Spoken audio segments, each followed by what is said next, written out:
이태원 참사를 수사 중인 경찰이 전 용산경찰서장과 구청장 등 6명을 업무상 과실치사상 혐의로 입건했습니다. 윤 대통령은 철저한 진상규명과 그에 따른 책임자 엄중 문책 의지를 밝혔습니다. 이태원 참사 국가 애도 기간이 끝나자 정치권은 본격적인 책임 공방에 나섰습니다. 민주당은 국정조사와 특검 카드까지 꺼내들었고 국민의힘은 당일 대규모 집회에 민주당이 관여됐다며 역공을 폈습니다. 창원시장과 창녕군수가 후보 매수 혐의로 수사를 받으면서 그 배경에 관심이 모이고 있습니다. 두 지역 모두 지난 선거에서 국민의힘이 유리한 구도로 평가돼 내부 경선 과정에 대한 의혹이 커지고 있습니다. 오늘 시작된 경상남도와 산하기관에 대한 행정사무감사에서 특별연합 중단에 대한 질의가 이어졌습니다. 중단 근거가 된 경남연구원 보고서는 정치적 입장에 맞춰 신뢰를 잃었다는 지적이 나왔습니다.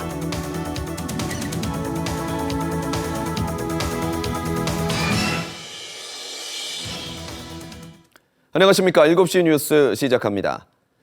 이태원 참사를 수사 중인 경찰이 전 용산경찰서장과 용산구청장 등 6명을 업무상 과실치사상 혐의로 입건했습니다. 사고 경위를 밝히기 위한 수사에도 속도를 내고 있습니다. 황현규 기자입니다. 이태원 참사와 관련해 지금까지 경찰이 입건한 사람은 모두 6명입니다. 이임재 전 용산경찰서장과 서울경찰청 112 상황관리관인 유미진 총경, 용산서 정복과장과 괴장, 박희영 용산구청장, 최성봉 용산소방서장 등입니다. 경찰청 특별수사본부는 이들에게 모두 업무상 과실치사상 혐의를 적용했습니다. 사고 현장에 늦게 도착한 이 전 서장과 사고 당시 112 상황실을 최소 1시간 이상 비우고 상부 보고도 늦게 한 유 총경에게는 직무유기 혐의도 추가 적용했습니다.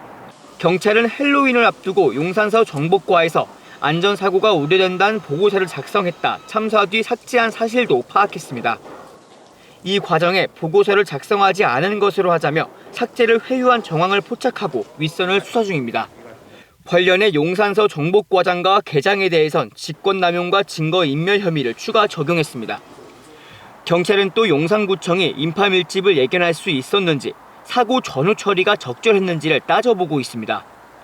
119 신고 처리 적절성 여부 등 소방에 대한 수사도 진행 중입니다. 사고 당시 최초 넘어짐 원인에 대한 규명 작업도 계속되고 있습니다. 경찰은 CCTV 157개와 압수물 600여 개에 대한 1차 분석을 끝내고 현장 상황이 담긴 녹취 등을 추가로 분석 중입니다. 경찰은 오늘 오후 1시간 동안 진행된 현장 감식을 통해 지리 위험도와 군중 밀집도 변화 등을 분석했습니다. KBS 뉴스 황인규입니다. 윤석열 대통령이 이태원 참사의 철저한 진상규명과 그 결과에 따른 책임자 문책 의지를 밝혔습니다. 특히 경찰에 대해서는 대대적인 혁신이 필요하다며 현장에서 왜 참사를 물끄러미 쳐다만 보고 있었느냐고 질책했습니다. 강병수 기자의 보도입니다. 이태원 참사 애도 기간이 끝나자 열린 국가안전 시스템을 다시 돌아보는 회의. 윤석열 대통령은 참사 당시의 대응에 대한 책임 문제를 언급했습니다. 회의에 참석한 윤희근 경찰청장과 이상민 행정안전부 장관을 앞에 두고 한 얘기였습니다. 이번 참사와 관련하여 진상규명이 철저하게 이루어지도록 하고 그 결과에 따라 책임 있는 사람에 대해서는 엄정히 그 책임을 묻도록 하겠습니다. 윤 대통령은 경찰이 참사 전 현장에 있었는데도 왜 4시간 동안 물끄러미 쳐다보기만 했냐고 했습니다. 상식 바뀌다, 제도가 미비해서 대응을 못했다는 말이 나올 수 있느냐, 납득이 안 된다고 질책했습니다. 특히 국민의 안전을 지키기 위해 위험에 대비하고 사고를 예방하는 경찰 업무에 대해서는 대대적인 혁신이 필요합니다. 윤 대통령은 유가족과 국민들께 미안하고 죄송하다며 다시 한번 사과의 뜻도 전했습니다. 말로 다 할 수 없는 비극을 마주한 유가족과 아픔과 슬픔을 함께하고 있는 국민들께 미안하고 죄송한 마음입니다.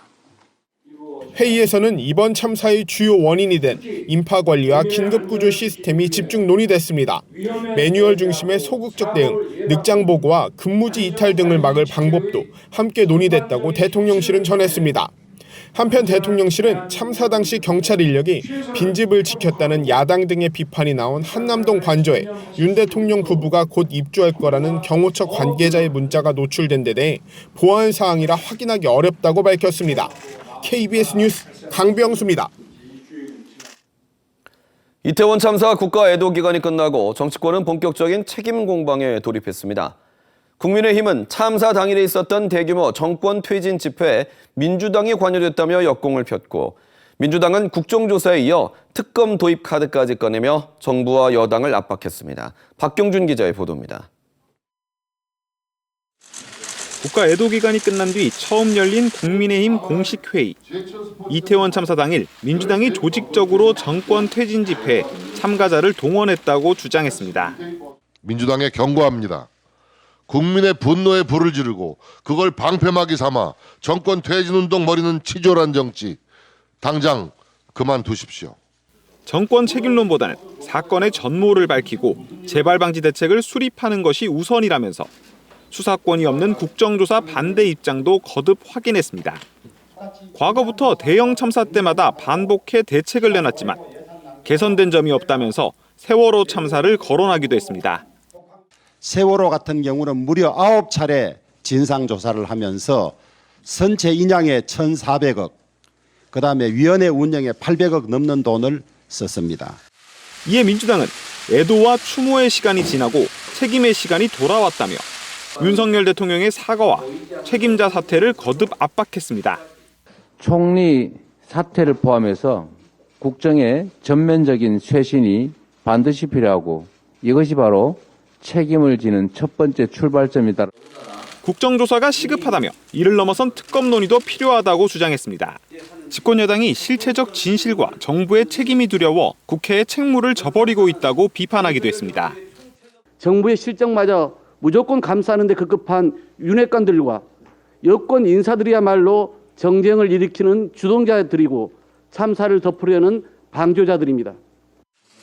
여야는 국정조사 실시 등을 놓고 김진표 국회의장 주재로 원내대표 회동을 했지만 이견을 좁히지 못했습니다. KBS 뉴스 박경준입니다. 시민단체인 하동참여자치연대가 이태원 참사 국가 애도 기간에 제주도 연수를 간 하동군 의원들이 하동군에는 희생자가 없어서 연수를 갔다고 변명한 것은 희생자와 유가족을 모욕하는 발언이라고 주장했습니다. 하동참여자치연대는 오늘 군의회에서 기자회견을 열고 이태원 참사를 대하는 하동군의회의 부적절한 행동과 비상식적 발언에 대해 희생자를 비롯해 유가족과 국민에게 대신 사과한다고 밝혔습니다. 경남 사회복지 공동모금회는 오늘 한 익명의 기부자가 이태원 참사 피해자와 유가족을 위해 써달라며 성금 1,000만 원을 맡겼다고 밝혔습니다. 이 기부자는 안인득 사건과 코로나19, 호우 피해 등 지역 사건 사고 때마다 같은 종이에 손편지를 남겼고 지금까지 모두 4억 9천여만 원을 기탁한 것으로 집계됐습니다. 다음 소식입니다. 김부영 창녕군수와 홍남표 창원시장이 후보 매수 혐의로 각각 경찰과 검찰의 수사를 받으면서 지역 정가에서도 해석이 분분합니다. 두 사람은 지난 6일 지방선거에서 국민의힘 후보로 나서 각각 당선이 됐는데요. 당시 두 지역 모두 국민의힘이 상대적으로 유리한 상황이었는데도 왜 이런 의혹까지 불거지게 됐는지 손원욱 기자가 짚어봤습니다. 보수 강세 지역인 창녕군. 6일 지방선거 창녕군수 선거는 국민의힘 김부영 후보와 무소속 한종호 후보의 보수 양강구도였습니다. 공천에 반발하며 국민의힘을 탈당한 한종호 후보가 당선 뒤 복당까지 시사하면서 사실상 국민의힘 후보 간 대결이었습니다. 더불어민주당이 마땅한 후보를 찾지 못하던 상황이어서 국민의힘으로서는 민주당 표가 무소속 후보에게 가지 않도록 다자구도가 유리한 것으로 해석된 겁니다. 실제 한 국민의힘 지지자로 알려진 인사가 민주당 후보로 공천됐다가 사퇴하는 석연치 않은 과정을 거치며 민주당이 대체 후보를 내면서 다자구도가 만들어졌습니다. 김부영 후보는 이런 구도 속에서 보수 진영 경쟁에서 우위를 점하면서 당선됐습니다. 창원시장 선거도 마찬가지입니다. 국민의힘 예비 후보가 난립하면서 공천 경쟁이 치열했습니다. 본선보다 어려운 경선을 치를 것으로 점쳐졌습니다. 국민의힘의 한 관계자는 당시 홍남표 후보의 주요 경쟁자들이 같은 고등학교 출신이었던 만큼 동문 출신 청년 정치인의 지지 선언은 지역 기반이 없었던 홍 후보에게 적어도 경선에서는 의미가 적지 않았을 것이라고 전했습니다. 누구 하나 압도적이지 않은 내부 경쟁 구도에서 보수 진영 내 상대표를 분산시키고 상대 지지를 끌어내 자기 표로 만들어야 했던 상황이었던 겁니다. 이른바 선거 공신들의 역할이 있었던 것으로 추정됩니다. 담원 1%, 2%가 그 경선에 미치는 영향이 크게 작용하기 때문에, 그리고 1, 2% 경선에서 이기더라도 본선에 가면 당연히 자기가 당선될 가능성이 높았기 때문에 후보자 간에 그 단합도 있었고. 이 과정에서 대가가 오고 간 위법 행위가 있었다는 의혹이 검경 수사로까지 이어지게 된 배경입니다. 후보 매수라는 전례 없는 의혹은 현직 단체장의 개입 여부를 확인하기 위한 강제 수사로까지 이어지면서 6일 지방선거에 큰 오점으로 남게 됐습니다. KBS 뉴스 손원혁입니다. 경상남도와 산하기관에 대한 도의회 행정사무감사가 오늘부터 시작됐습니다. 부울경 특별연합 연구보고서가 일관성 없이 정치적 입장에 맞춰냈다는 지적이 이어졌고, 로봇랜드가 테크노파크와 로봇랜드 재단의 협력 없이 운영되고 있다는 우려도 제기됐습니다. 보도에 천현수 기자입니다. 경남연구원 행정사무감사장. 경상남도가 지난 9월 선언한 부울경 특별연합 중단의 근거가 된 경남연구원 용역보고서에 대한 질의가 이어졌습니다. 경남연구원이 지난 3월 부울경 특별연합이 타당하다고 발표했다가 불과 6달 만에 실익이 없다는 상반된 결과를 낸 이유를 따졌습니다. 12분 중에 11분이 공동으로 참여하셨습니다. 근데 손바닥 뒤집듯이 그동안 뒤집는다면 경남연구원의 신뢰성은 얼마나 추락이 되는 겁니까? 6일 지방선거로 경남도지사가 바뀐 뒤 경남연구원의 입장도 뒤집힌 것이 아니냐는 논쟁이 이어졌습니다. 앞으로 이런 방법으로 정치적 연구는 하면 안 된다는 걸 이야기하는 겁니다. 항상 똑같아야 된다는 이야기입니다. 이에 대해 송부용 원장은 부울경 특별연합이 아니라 행정통합을 해야 한다는 것은 경남연구원의 일관된 입장이었다고 설명했습니다. 조건이 충족이 안 됐을 때는 대안을 모색하는 거 아닙니까? 그런 정책적 대안을 모색하는 그런 것이 저희 연구원이고, 연구원들은 거기에 충실한 연구를 했습니다. 1심 소송에서 패해 경상남도와 창원시 재단이 민간 사업자에게 1,100억 원을 물어줘야 할 위기에 놓인 경남 마산 로봇랜드. 이달 중순 2심 판결을 앞두고 있습니다. 마산 로봇랜드가 활성화할 수 있도록 경남 테크노파크가 로봇 산업 분야에서 협력해야 한다는 주문이 나왔습니다. 로봇 산업의 발전은 저희들이 지금 눈으로 확인하기가 참 어려운 상황입니다. 그게 그렇게 찢어져 있기 때문에, 주인이 둘이기 때문에 저를 회복을 좀 해주시기 바랍니다. 이태원 참사 이후 경남에도 주최자가 없는 군중 밀집 행사에 안전대책 마련이 필요하다는 주장이 잇따랐습니다. 경상남도는 2009년 창녕 화왕산 화재 사고 이후 주최자가 있는 행사는 매뉴얼을 만들어 관리하고 있고, 주최자가 없는 행사는 관련 조례 제정 등을 추진하고 있다고 답했습니다. KBS 뉴스 천현수입니다. 어젯밤 서울 영등포역에서 무궁화호 열차가 탈선하는 사고가 나 승객 30여 명이 다쳤습니다. 복구가 늦어지면서 다음 날인 오늘 아침 출근길에도 큰 혼란이 빚어졌는데요. 무엇보다 이태원 참사로 불안해진 시민들, 혼잡한 열차 안에서 안전이 우려된다는 신고도 잇따랐습니다. 정혜주 기자가 취재했습니다. 불 꺼진 열차 안, 승객들이 휴대전화 불빛에 의지해 겨우 빠져나옵니다. 지금 탈선을 했어. 지금 바닥 끽끽거리고 흔들리더니 어젯밤 9시쯤 서울 용산역을 출발해 익산으로 향하던 무궁화호 열차가 영등포역 진입 도중 탈선했습니다. 34명이 다쳤고 그중 21명이 병원으로 옮겨졌습니다. 사고 직후 현장을 벗어나기 위해 승객 200여 명이 어둠 속 선로를 150여 미터 걸어서 이동하기도 했습니다. 다들 겁에 질려 있었고, 일단은 그 나이가 좀 있으신 분들 먼저 나가고, 좀 그 다음에 좀 나갔었어요. 복구가 늦어지면서 오늘도 KTX 열차 등이 영등포와 용산역을 무정차 통과했고, 경인선 급행열차 운행도 일부 구간에서 중단됐습니다. 특히나 통근이나 통학 승객이 많은 월요일 오전에 열차 운행 차질이 이어지면서 등굣길과 출근길 지각이 속출했습니다. 네, 아침 1교시가 있어가지고 아침 5시에 일어나서 왔거든요. 근데 갑자기 다 없어가지고 어떻게 될지 모르겠어요. 어쩔 수 없이 좀 지각해야죠. 지하철 1호선 운행도 연쇄적으로 지연되면서 승객이 한꺼번에 몰린 개봉, 구로, 신도림역 등에서는 큰 혼잡이 빚어졌습니다. 열차가 꽉 차 숨을 못 쉬겠다, 사고가 날 것 같다 등 출근길 1시간 동안 1호선 역 곳곳에 112 신고 12건이 접수됐습니다. 밀지 말라고 하고 앞사 사고 때가 생각나더라고요. 다른 사람들도 막 우는 사람도 있던 것 같고 소리 지르고. 2시간 정도 연착돼서 내렸어요. 어떤 조치도 없이 그냥 가둬만 두시니까 사람들이 막 화를 많이 내셨어요. 이태원 참사의 영향으로 대중교통에서의 다중밀집 상황도 단순한 불편을 넘어 불안과 공포로 이어지고 있습니다. KBS 뉴스 정혜주입니다. 북한군 총참모부가 한미연합훈련에 대응해 지난 2일부터 나흘 동안 대응 군사작전을 시행했다며 울산 앞 공해에 순항미사일 2발을 발사했다고 주장했습니다. 우리 군은 북한의 주장은 사실과 다르며 포착된 것이 없다고 밝혔습니다. 최영윤 기자입니다. 북한 관영 매체 조선중앙통신은 오늘 오전 한미연합 공중훈련 비질런트 스톰에 대한 북한군 총참모부의 입장을 전했습니다. 총참모부는 지난 2일부터 나흘 동안 비질런트 스톰에 대한 대응 군사작전을 실시했다고 밝혔습니다. 날짜별로 구체적인 대응 내용도 공개했지만 지난 2일 NLL 이남 지역으로 탄도미사일을 발사한 것에 대해 언급하지 않았습니다.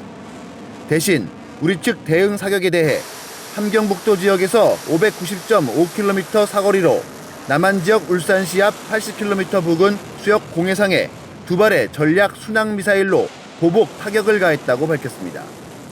또 지난 3일 대륙간 탄도미사일 발사에 대해서는 적의 작전 지휘 체계를 마비시키는 특수기능 전투부의 동작 믿음성 검증을 위한 중요한 탄도미사일 시험 발사를 진행했다고 밝혔습니다.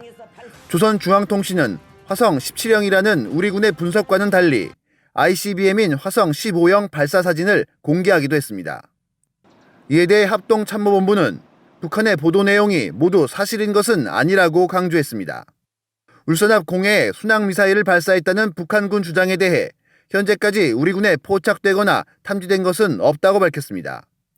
ICBM 발사에 대해서도 ICBM이 정상적으로 비행하지 않았다고 보도하지 않은 것을 주목하고 있다며 현재까지 평가 결과는 변함이 없다고 설명했습니다. 합참은 어제 동해 NLL 남쪽 해역에서 북한이 2일 발사한 미사일 잔해로 추정되는 물체 하나를 수거했다고 밝혔습니다. 무인 수중 탐색기를 이용해 추정 물체를 인양했으며 현재 관계기관이 정밀 분석하고 있다고 덧붙였습니다. KBS 뉴스 최영윤입니다. 올해로 5번째를 맞은 6회 공군 사관학교와 국군 간호사관학교 생도들의 합동 순항훈련이 오늘 진해 군항에서 출발해 오는 25일까지 이어집니다. 사관생도 700여 명이 참가하는 이번 훈련은 14,500톤급 마라도함과 천왕봉함, 천자봉함 등을 동원해 괌의 해군 공군기지와 경기도 화성의 해병대 사령부 등을 돌며 진행됩니다. 합천 황강과 창녕 강변 여과수를 경남 중동부와 부산에 공급하기 위한 민관협의체에 부산시도 참여하게 돼 논란이 일었는데요.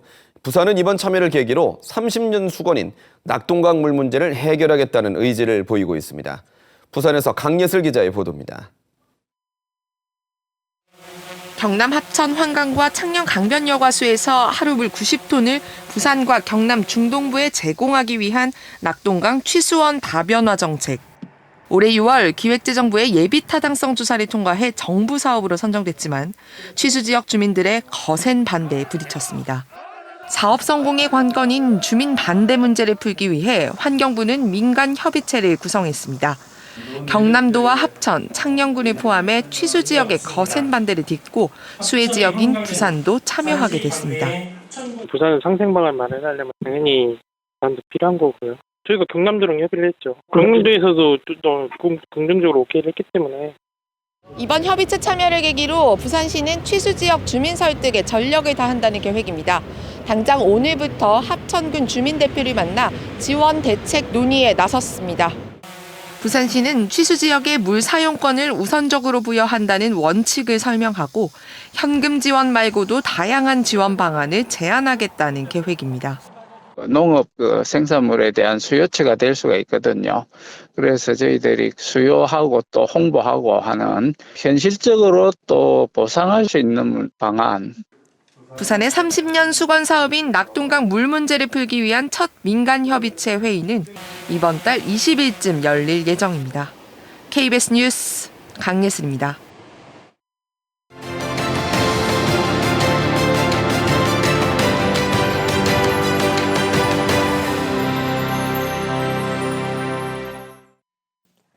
이어서 진주에서 전해드립니다. 하동 갈사만 조선산업단지 사업 중단을 놓고 서로 책임 공방을 벌였던 조유행 윤상기 전 하동군수가 불과 일주일 만에 화해를 선언했습니다. 이에 대해 사업 실패 책임을 회피하려는 보여주기식 정치라며 공식 사과와 책임 요구가 필요하다는 지적이 나옵니다. 이형관 기자입니다. 2014년 이후 사업 중단으로 지역 골칫거리가 된 하동 갈사만 조선산업단지 조성사업. 전임 군수 2명이 사퇴 책임을 두고 공방을 벌인 건 지난달 25일입니다. 조유행 전 하동 군수는 윤상기 전 군수 재임 시절 하동군이 새 시공사와 불법 도급 계약을 맺은 탓이라고 주장했고, 사실상은 하동군이 사업을 진행하는 의사결정자다. 책임 소재를 가려야 되지. 왜 그 공사비가 한 푼도 없는 계약을 했느냐. 윤 전 군수는 사업 표류 책임이 조 전 군수에게 있다며 반박했습니다. 자기가 모든 운의 행위를 해놔놓고 뒤에 사람이 내는 볼 때는 정상적으로 다 했어요. 새삼스럽게 하는 거는 내가 볼 때는 꿍심이 있는 건지. 그런데 지난 1일 두 전임 군수들이 돌연 화해를 선언했습니다. 사업 중단과 관련한 개인적인 의견을 덮어두고 지역 발전을 위해 노력하겠다며 손을 맞잡은 겁니다. 이들은 입회인 3명을 두고 현재 하동군이 문제를 잘 해결해 줄 수 있도록 돕겠다는 내용의 양해각서도 맺었습니다. 책임 공방을 벌인 지 일주일 만입니다. 내가 문제 제기를 했고 또 후임 군수가 해명을 했기 때문에 서로 각자의 주장만 가지고는 서로 결론이 안 나기 때문에 그건 하동군이 판단하도록 하자. 국민들이 걱정을 좀 많이 하잖아요. 주변에서 화해를 하는 게 좋겠다 해서 그래가 지역을 위해서 잘 하자고 그래서 합의서는 세계문항인가 이렇게 해가 쓴 게 있어요. 하지만 두 전임 군수들이 책임을 회피하기 위한 보여주기식 정치가 아니냐는 지적이 나옵니다. 이번 공방에 대해 석고대죄의 마음으로 하동 군민에게 진심으로 사과하십시오. 그리고 정책 실패로 빚어진 지금의 사태에 대해 책임질 것을 요구합니다. 한편 조유행 윤상기 전임 군수들의 재임 시절 추진된 갈사만 조선산업단지는 현재까지 사업비 7,151억 원이 투입됐으며 사업 중단 뒤 발생하는 채무가 5,363억 원으로 잠정 추산됩니다. KBS 뉴스 이형관입니다. 오늘 오후 1시 15분쯤 진주시 일반성면의 한 야산에서 불이 났습니다. 불이 나자 산림당국은 헬기 2대와 진화대원 60여 명을 투입해 40여 분 만에 큰 불길을 잡았습니다. 오늘 오후 2시쯤에는 고성군 마안면의 한 야산에서 불이 나 약 20분 만에 꺼졌습니다. 산림청은 피해 규모와 화재 원인을 조사하고 있으며 단풍철 산불에 주의할 것을 당부했습니다. 물고기 산란장 등의 역할을 하는 잘피숲이 남해와 고성, 통영바다에 만들어집니다. 한국수자원공단은 남해군 석교리와 홍연리, 고성군 추남리, 통영시 비진도, 봉도, 노대리 등 경남 남해안 6헥타르에 잘피 15만 주를 옮겨 심기로 했습니다. 잘피는 물고기 산란장과 어린 물고기 성육장 역할을 하고 탄소 흡수 능력이 산림의 1.4배인 것으로 알려졌습니다. 하동 노량항의 명물인 참숭어 축제가 11일부터 사흘 동안 노량항에서 열립니다. 이번 축제 기간에는 참숭어 시식회를 포함해 활어 직판장 운영과 인기 가수 공연, 숭어 잡기 체험 등의 행사가 진행됩니다. 하동 참숭어 축제는 녹차 먹은 참숭어의 미국, 캐나다 수출을 계기로 참숭어 소비 확대를 위해 열리고 있습니다. 지금까지 진주에서 전해드렸습니다.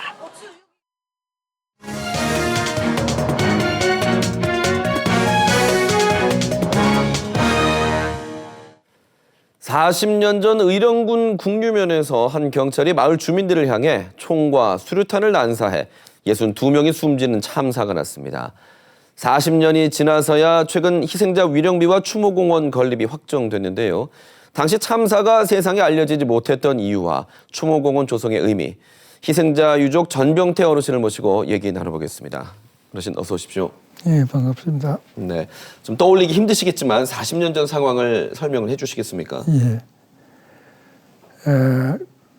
그 당시 우리 마을은 그 국유시장이 돼서 상인들이 많고 집이 따닥따닥 붙어 있어가지고 8시 50분경에 총소리가 나서 바깥에 문을 열고 나와 보니까 바로 또 가까운 곳에 더 가까이서 자꾸 총소리가 나는 겁니다. 예. 그래서 그 아는 지인이 그 내 이름을 부르면서 손을 잡고 빨리 도망가자. 우순경이 사람을 막 쏘아 죽이고 지금 이 바라 옆에까지 왔다.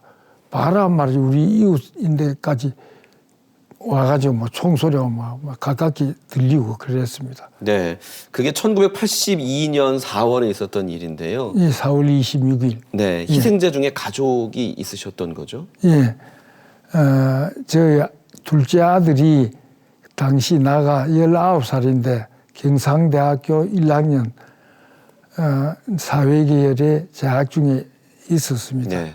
그 다음 날 자기 그 육촌 누나가 결혼하고 후련잔치 한다고 심부름하라고 제가 그 전화를 해가지고 아들로 오도록 전화를 했습니다. 예. 그래서 아들이 와서 그 총소리가 바로 옆에 그 집이 따닥따닥 붙어 있는데 총소리가 나니까 아이고 이 사람 막 저 누가 뭐 죽이는 갑다. 네. 비명 소리도 들리고 하니까 다 대학생이니까 아버지 엄마 걱정이 돼서 예. 문을 열고 나오니까 네. 그만 총을 쏴가지고 예. 가슴에 이제 네. 총을 맞고 그 희생을 당했습니다. 예, 아이고, 이 참 자녀를 먼저 잃으셨는데 당시 희생자가 무려 62명이 발생을 했습니다. 예. 그런데 그때는 이 세상에 알리지 못했다고 해요. 왜 그랬습니까? 그때 세상에 알려지지 않은 것이 아니고 예. 그 뭐 전 국민이 그 당시 다 알고 성금도 많이 내서 답지로 하고 예. 그 뭐 세계적인 큰 뉴스거리가 됐는데 그러고 나서 전두환 정권에서 YSDJ 뭐 노태우 이래 정권이 쭉 바뀌면서 이제 공포 정치로 하다 보니까 그 뭐 국유사건 그 얘기도 자꾸 할 수도 없고 예. 또 나이 좀 든 사람은 죽고 또 젊은 사람은 크면서 이제 그 나이가 어렸으니까 잘 모르고 네. 그래 다른 그 나이 든 사람이 객지 나가면 어령이라고 뭐 아이고 우봉건이 사건 났던데 네. 그 소리가 막 듣기 싫어하고 그랬습니다. 네. 이제 40년이 지나서야 그 네. 위령비와 추모공원, 네. 의령 426 추모공원이 이제 건립이 될 텐데요. 네. 처음에 그 소식을 들었을 때는 어떠셨습니까? 마음이? 하도 깊어서 제가 막 바깥에 뛰어나가 막 하늘로 말이지 벌을 날고 싶은 그런 심정이었습니다. 하도 예. 깊어서. 예. 이제 사람들이 기억하고 또 알게 될 것이라는 의미 때문에 아마 그러실 것 같은데요. 예, 그렇습니다. 추모공원 건립되면 제일 먼저 하시고 싶은 일이 무엇일까요? 제가 이제 추모공원하고 추모비가 건립이 되면 국가 한 송이라도 갖다 바치고 62명의 영령들에게 하늘에서 구천에서 헤매지 말고 이제는 편안하게 잠들라고 그렇게 얘기하고 싶습니다. 예. 당연한 추모의 권리를 확보하는 데 무려 40년이라는 시간이 걸렸습니다. 내년에 이제 완공이 될 텐데요. 좀 아픈 역사를 되돌아보고 무고한 희생자들의 넋을 위로할 수 있는 자리가 되길 바라겠습니다. 오늘 나와주셔서 감사합니다. 예.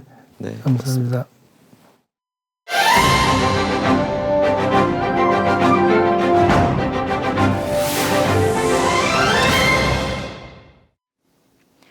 간추린 경남 소식 전해드립니다.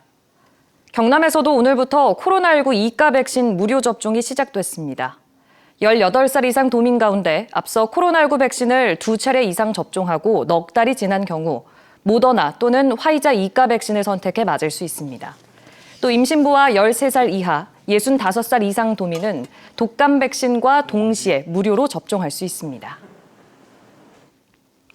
자녀 관련 특혜 의혹을 받은 B&K 금융지주 김지환 회장이 오늘 사임하기로 했습니다.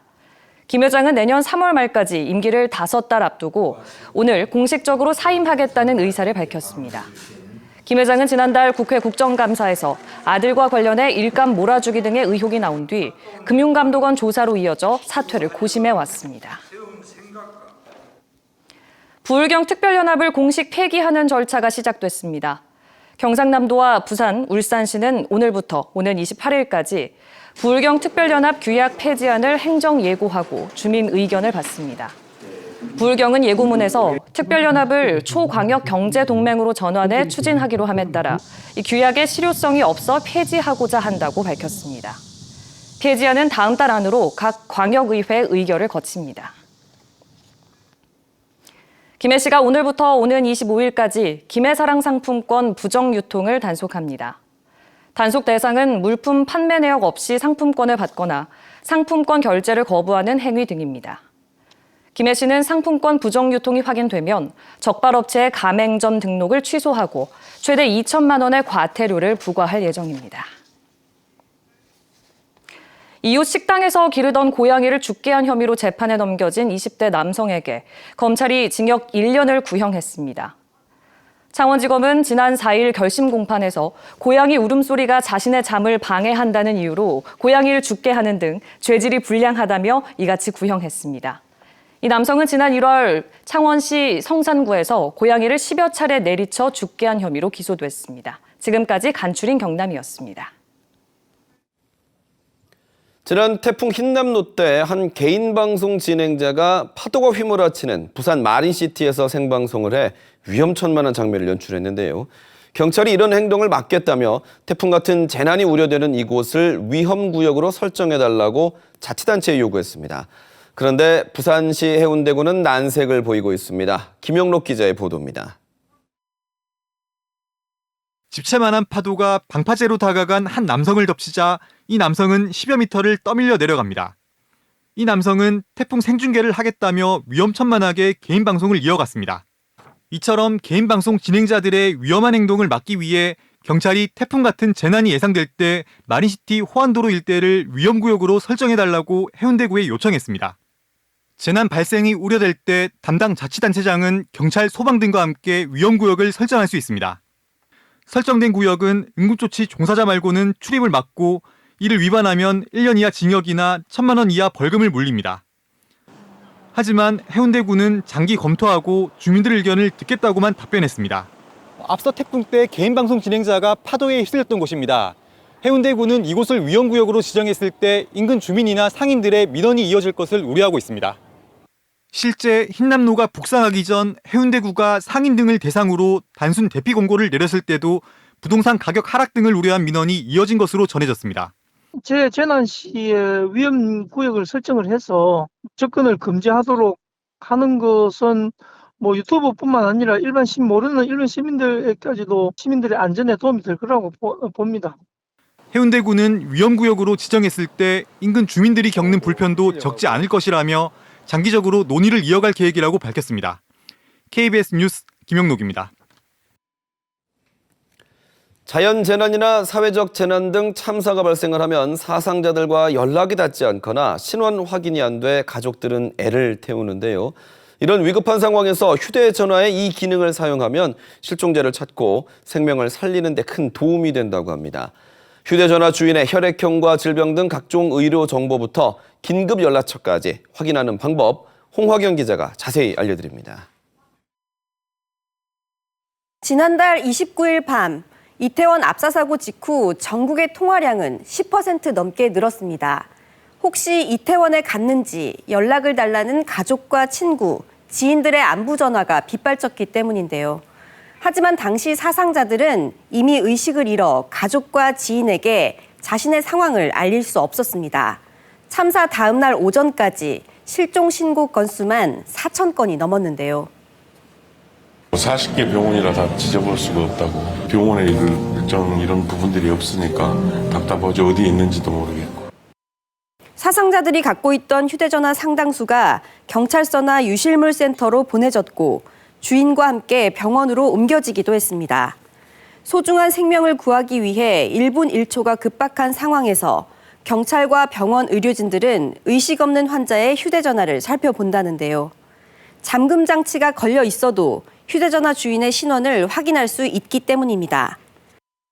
잠금 화면에서 긴급 상황 버튼을 누르면 의료 정보가 나오는데요.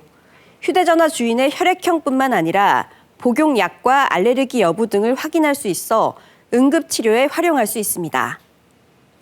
환자들마다 특정 약물에 대한 알러지가 있을 수도 있어요. 근데 이러한 정보를 미리 알 수 있다면 알러지를 유발하지 않는 약을 선택한다라든지 이러한 정보를 사전에 아는 게 매우 중요하다고 볼 수 있겠습니다.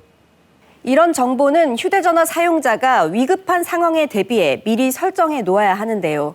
지금 한번 따라해 보시는 것도 좋겠습니다. 먼저 갤럭시 등 안드로이드 휴대전화의 경우 설정으로 들어갑니다. 목록 중에 안전 및 긴급 버튼을 선택한 뒤에 맨 위에 의료 정보를 다시 누릅니다. 세부 목록에 평소 앓고 있는 질환과 알레르기 정보, 현재 복용 중인 약, 혈액형 등을 기입할 수 있습니다. 또 긴급 연락처를 미리 등록해 놓으면 가족이나 가까운 지인에게 빠르게 연락할 수 있습니다. 아이폰을 설정하는 방법도 비슷합니다. 기본으로 깔려있는 건강 앱에 들어가서요. 내 프로필에 있는 의료 정보를 편집해서 신체 정보와 비상 연락처 등을 적어두면 됩니다. 단 주의할 점이 있습니다. 아이폰에서 이 정보를 사용하려면 기능을 활성화시켜야 하는데요. 의료 정보 내에 긴급 상황 접근에서 잠겨 있을 때 보기를 켜면 됩니다. 도움이 정말 많이 되고요. 심정지 환자 같은 경우는 최초에 병원 단계에서 처치를 하기 위해서 보호자한테 전화를 하는 절차가 일반적이거든요. 근데 이런 정보를 사전에 알 수 있다면 바로 환자에게 직접적으로 처치가 이루어질 수 있기 때문에 이번 참사를 계기로 위급 상황에서 활용할 수 있는 휴대전화 기능에 관심이 높아지고 있습니다. 혹시나 제가 정신을 잃었을 때나 그럴 때 지인분들한테도 이런 게 있어서 위급 상황 시에 이런 거 등록해 놓으면 좋을 것 같다. 반면 잠금 장치 없이도 민감한 의료 정보와 긴급 연락처를 다른 사람이 볼 수 있다는 점 때문에 개인정보 유출에 대한 우려도 나오는데요. 만일의 상황에 대비해 이런 기능들을 잘 활용한다면 휴대전화가 더 많은 생명을 구할 수 있는 역할을 톡톡히 할 것으로 기대됩니다. KBS 뉴스 홍화경입니다.